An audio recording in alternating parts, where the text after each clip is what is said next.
So in 1990, sort of the beginning of Water Partners at the time, can you share the story of why accepting a dinner invitation to your house could be an expensive proposition? Talk us about sort of the beginnings and what that dinner was about. Mm-hmm.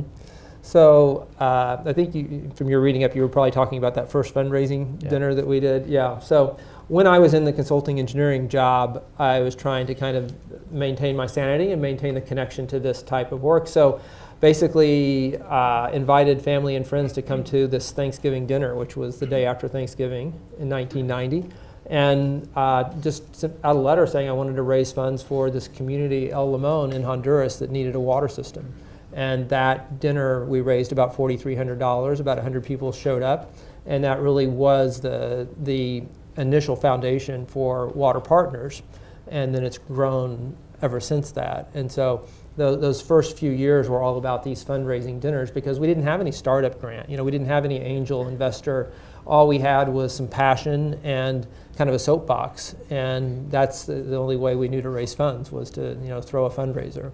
And it just kind of evolved from that. And you raised over $4,000, and what did you do with it? So we used it for this community in Honduras. As I mentioned, I was working for Catholic Relief Services prior to that, so I had a chance to get around the world to see where some of the greatest projects were, and I knew the Honduras program was outstanding. And so we basically funded that through Catholic Relief Services. I went and visited the community, took pictures, got the stories, and then came back, and we had a Thanksgiving dinner the following year where we raised more money, and I was then able to kind of tell the story of the community and the progress on the system.